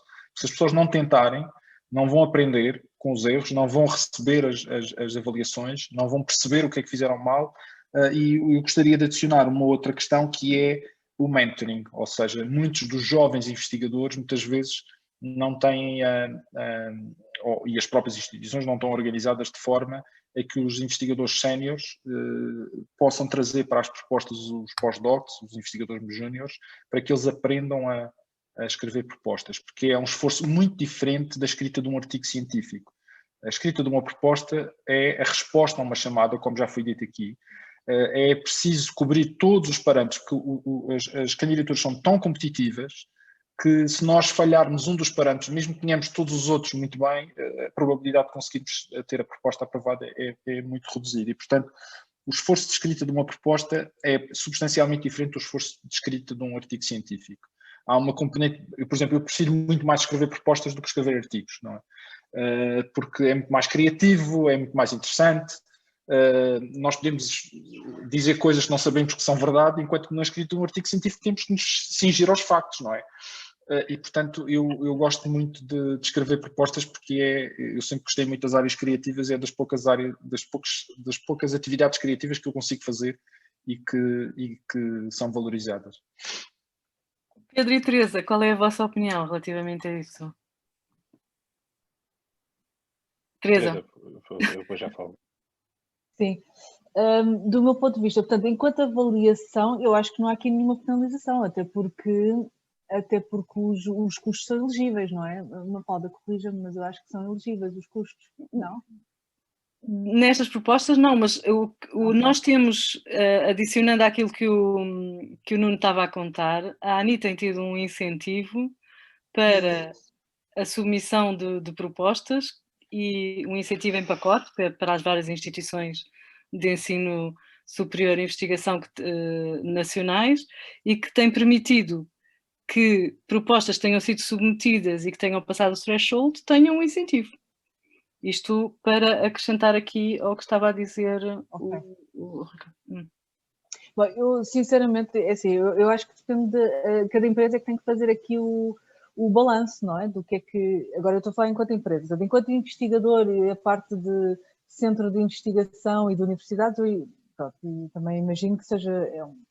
É uma história diferente, não é? Porque enfim, a maneira como se aborda isto e o tempo disponível também é diferente. Agora, uma empresa que tem que investir diretamente, não é? O que é que o tempo e o trabalho que custa escrever uma proposta, em detrimento, se calhar, de uma faturação, de uma linha de montagem que está ali, que é direta, também percebo que haja aqui um balanço. Eu acho que agora tem muito a ver com o tamanho da empresa e com a disponibilidade de recursos diretamente.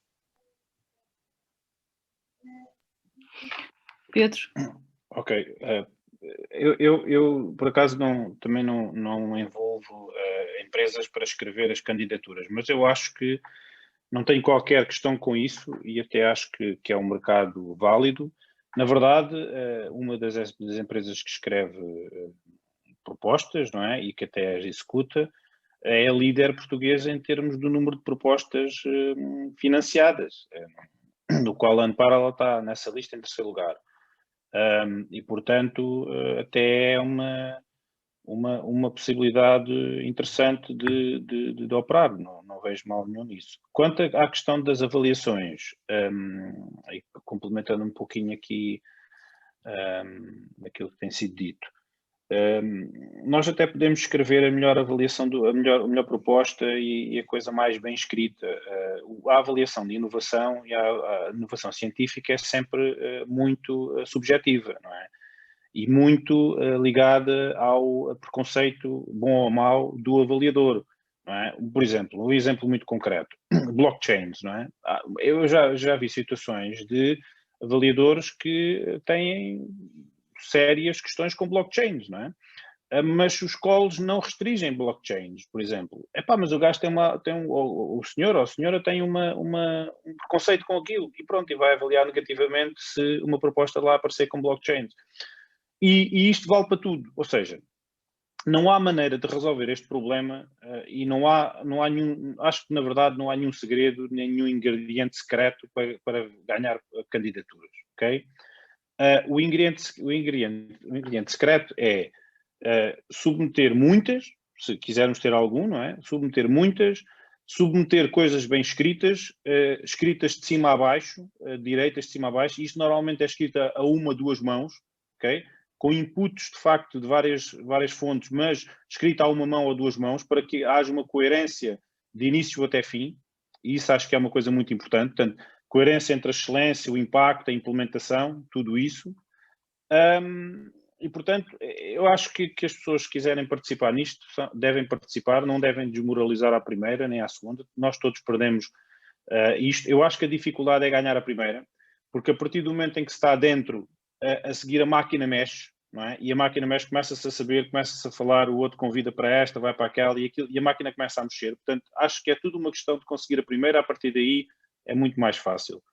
E, portanto, acho que vocês todos devem participar, mas atenção a isto. Eu acho que devem participar nisto com uma perspectiva muito de criar valor e transformar o dinheiro dos contribuintes em coisas de valor, ok? Não é só para ir lá buscar o dinheiro, só porque a ANI está contente com isso, ou o Maldonado quer duplicar o valor.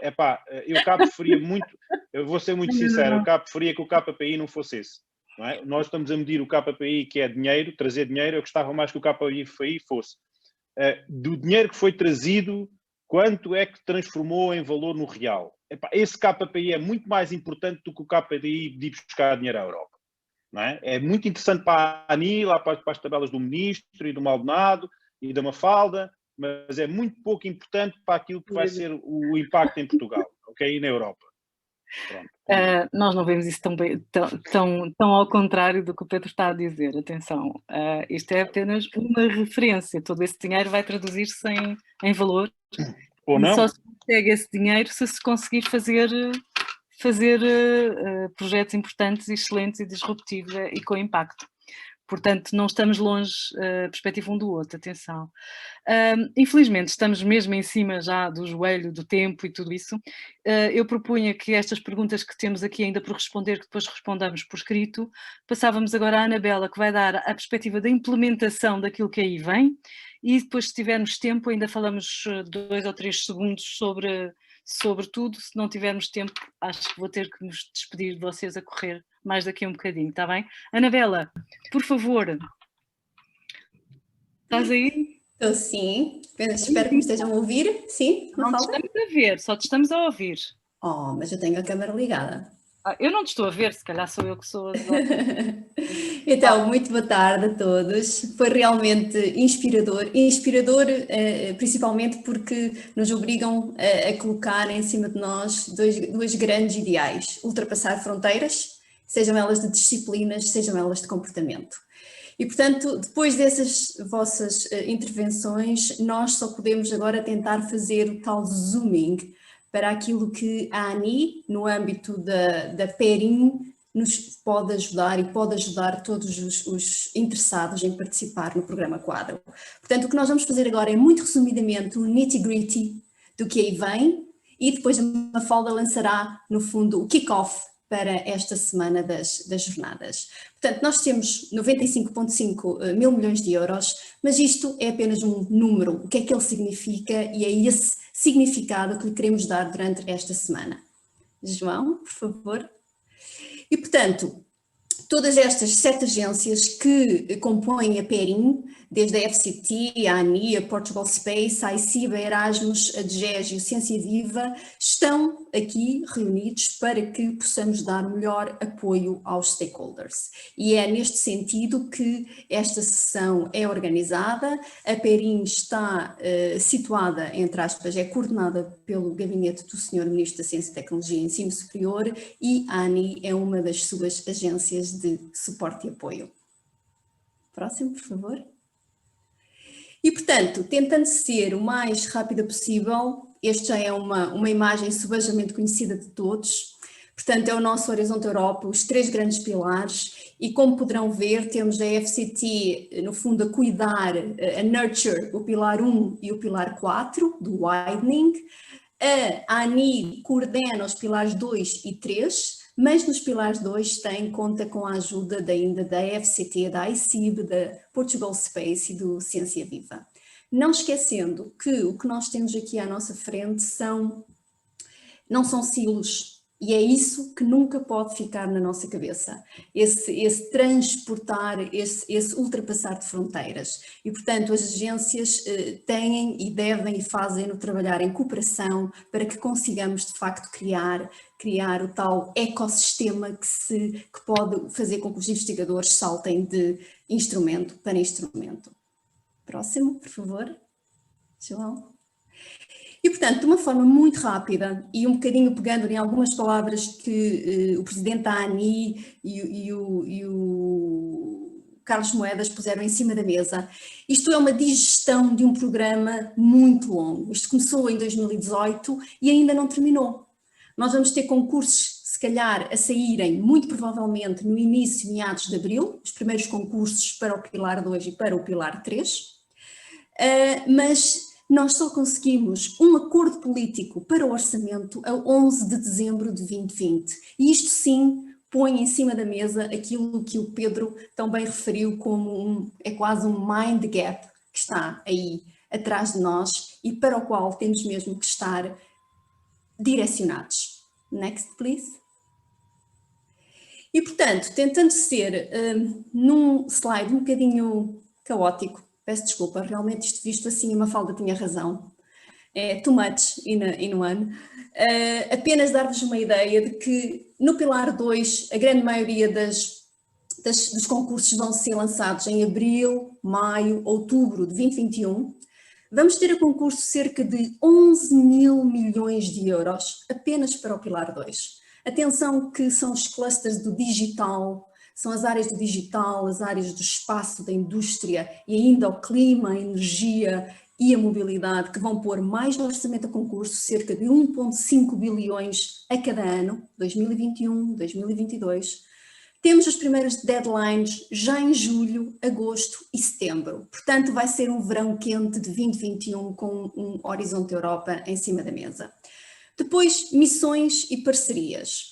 O que nós sabemos é que as missões estão neste momento, temos 5 grandes missões que vão desde o cancro até aos solos saudáveis, passando pelos oceanos, na adaptação climática às cidades. Há um programa de trabalho para as missões. Posso partilhar com todos que acabámos de receber, sei lá, há meia hora, ainda nem conversei com a Mafalda nem com os colegas sobre isso, o programa atualizado, que neste momento traz uma pequena revolução, mais apoio para o European, a nova iniciativa de Bauhaus, por exemplo. Isto lá está, o caminho faz-se caminhando e todo este trabalho com as agências é muito importante e com todos vós, de estar sempre em cima da mesa e com a informação o mais atual possível. E, portanto, nós aqui nas missões vamos ter uma série de tópicos a concurso, a grande maioria são Coordination and Support Actions para lançar o espírito das missões. Se quisermos falar do Pilar 3, o pilar também sob a égide da ANI, onde temos principalmente o European Innovation Council e não só, já lá vamos ter os primeiros concursos em princípio a saírem em março, com 1,6 bilhões de euros e com deadlines para o maio, junho, setembro, outubro em cut-offs. E depois não esquecer, claro, aqui é apenas um exemplo, único e exclusivo, da colaboração que temos que ter interagências e que é fundamental para os nossos investigadores, inovadores e empreendedores. Todas as ações do Pilar 4, os novos concursos para teaming, os novos concursos para um novo instrumento, Excellence Hubs, que vêm complementar os Digital Innovation Hubs, o Regional Innovation Scheme do EIT e ainda um novo esquema muito interessante em termos de nome, não sabemos muito bem como é que ele vai, no fundo, portar-se, o Hop-On, mas esse só será lançado em janeiro de 2022 e daqui até lá a FCT irá e os nossos colegas irão com certeza ajudar-nos nesta clarificação. Próximo, João, se faz favor. E, portanto, nesta nossa assunção do Get Prepared e pegando um bocadinho naquilo que a Teresa também já falou, nós vamos ter mais simplificação no Horizonte Europa, vamos ter propostas mais curtas, nós vamos ter os critérios de avaliação, são os mesmos, mas vão estar melhor definidos em termos dos subcritérios, de forma a que o impacto, de facto, seja no fundo, o core da proposta, e vamos ter na mesma os mesmos tipos de ações a que já estávamos habituados no Horizonte 2020. As Research and Innovation Actions, as Innovation Actions, as Coordination and Support Actions, com exatamente o mesmo tipo de taxas de financiamento. And next. E, portanto, antes de terminar, apenas dizer, por favor, inscrevam-se no nosso Grupo Nacional de Discussão do Horizonte Europa para os pilares 2 e 3 e entrem em contacto connosco, têm todos os nossos contactos que vão ficar aqui no final desta apresentação, mas façam parte da nossa contact list e tenham acesso a toda a informação o mais cedo possível. E agora passo a palavra para a Mafalda. Obrigada, Anabela. Isso é que foi rapidez. Muito obrigada na apresentação. Então, também ainda muito rapidamente, vou agradecer a todas as pessoas, a todos os palestrantes desta sessão, a participação. Muito obrigada por terem vindo. Vou-me já despedir de vocês e faço agora aqui o kick-off, o pontapé de saída, Anabela, como para Sim, claro. estas jornadas que iniciam hoje. Nós hoje estamos a fazer a abertura, as jornadas dos pilares 1, 2 e 3 do programa Quadro, que contam com a participação das outras instituições que dentro da PERIN têm responsabilidades no pilar 2 e 3, a AICIB, a FCT e a PT Space, e espero não me estar a esquecer de ninguém. O mote da organização das nossas sessões foi que, e curiosamente é uma linha condutora do discurso de quase todas as pessoas que estiveram aqui presentes, a perspectiva interdisciplinar e diversa deste programa Quadro é fundamental para a participação com sucesso nos clusters. Temos que, daí termos termos resolvido organizar estas sessões por cluster e referir dentro já do cluster as interações entre os vários temas. Diversidade, interdisciplinaridade, preparação e estratégia são talvez as palavras mais importantes para se ter presente para a participação do programa Quadro. Todas estas sessões vão decorrer ao longo da semana e ainda uma sessão ligada aos assuntos legais e financeiros no dia 19, se não estou em erro, porque não estou a ver aqui a data, mas acho que é dia 19. Resta-me, dentro destes 2 minutos que faltam, agradecer a toda a equipa da Direção de Programas Internacionais da ANI, o trabalho imenso que tem sido a organização desta sessão. Aqui estão eles todos, os responsáveis pelos vários clusters. Podes passar também já os responsáveis pelo Pilar 3 e finalmente a coordenação do Pilar 2 e 3 na ANI, que somos eu e a Anabela Carvalho. A nossa disponibilidade, os nossos contactos, Todas as nossas referências estão no site da Perim, estão no site, no nosso site na ANI, e estamos aqui para vos acompanhar ao longo do programa Quadro e para tudo o que for preciso para começar, para continuar a vossa participação com sucesso. Obrigada a todos. Chegamos ao fim da nossa sessão. Contamos convosco então nos próximos dias nas sessões mais detalhadas. Foi ótimo tê-los todos aqui. E boa tarde a todos.